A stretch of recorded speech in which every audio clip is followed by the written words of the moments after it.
Hello there. I'm reading a passage from Living Beautifully with Uncertainty by Pema Chodron about being present with our human selves and our physiologic responses and doing what we need to do.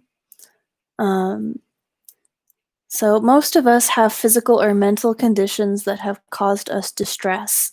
When we get a whiff of one coming, an incipient asthma attack.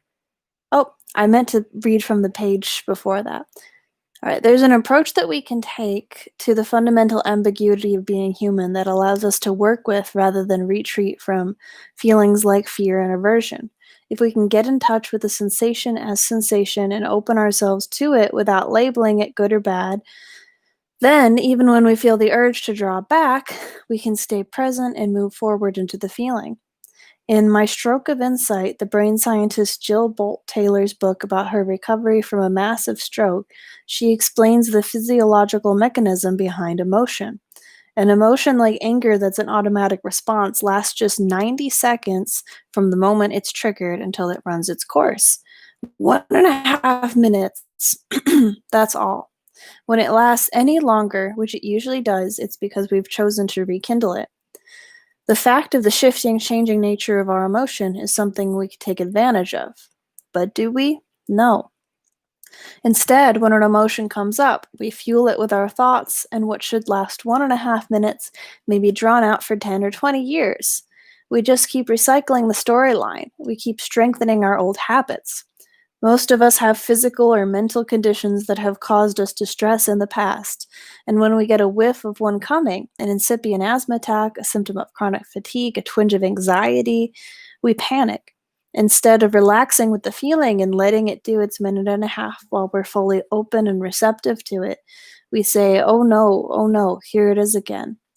We refuse to feel fundamental ambiguity when it comes to this form, so we do the things that will be most detrimental to us. We rev up our thoughts about it. What if this happens? What if that happens? We stir up a lot of mental activity. Body, speech, and mind become engaged in running away from the feeling, which only keeps it going and going and going. We counter this response by training and being present. A woman who was familiar with Jill Bolt Taylor's observation about the duration of emotion sent me a letter describing what she does when an uneasy feeling comes up. I just do the 1.5 minute thing, she wrote. So that's a good practice instruction. When you contact groundlessness, one way to deal with that edgy, queasy feeling is to do the 1.5 minute thing. Acknowledge the feeling, give it your full compassion, even welcoming attention. And even if it's only for a few seconds, drop the storyline about the feeling. This allows you to have a direct experience of it, free from interpretation. Don't fuel it with concepts or opinions about whether it's good or bad. Just be present with the sensation.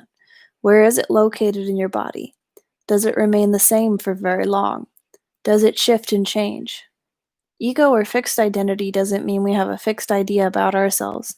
It also means we have a fixed idea about everything we perceive. I have a fixed idea about you. You have a fixed idea about me. And once there is that feeling of separation, it gives rise to strong emotions. Strong emotions like anger, craving, pride, and jealousy. These are conflicting emotions that cloud the mind. Therefore, every time we give in to them, our pre-existing habits are reinforced. They go around recycling the same patterns over and over again. We keep trying to get away from the fundamental ambiguity of being human, and we can't. We can't escape it any more than we can escape change, any more than we can escape death.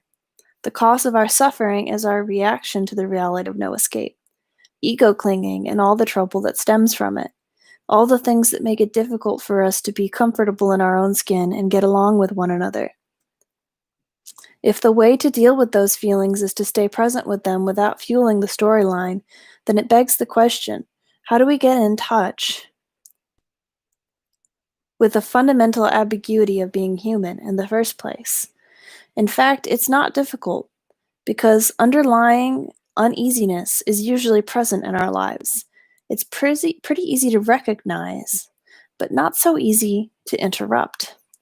We may experience this uneasiness as anything from slight edginess to sheer terror.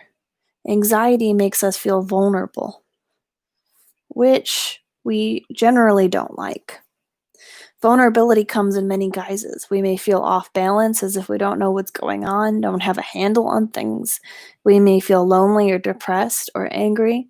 Most of us want to avoid emotions that make us feel vulnerable, so we'll do almost anything to get away from them.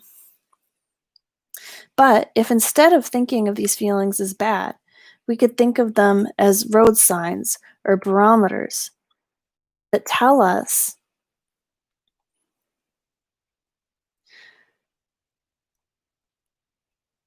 we're in touch with groundlessness. Then we could see the feelings for what they really are, the gateway to liberation, an open doorway to freedom from suffering, the path to our deepest well being and joy. We have a choice. We can spend our whole life suffering because we can't relax with how things really are, or we can relax and embrace the open endedness of the human situation, which is fresh, unfixed, and unbiased. So the challenge is to notice the emotional tug when it arises and to stay with it for 1.5 minutes without the storyline. Can you do this once a day or many times throughout the day as the feeling arises? This is the challenge. This is the process of unmasking, letting go, opening the mind and heart.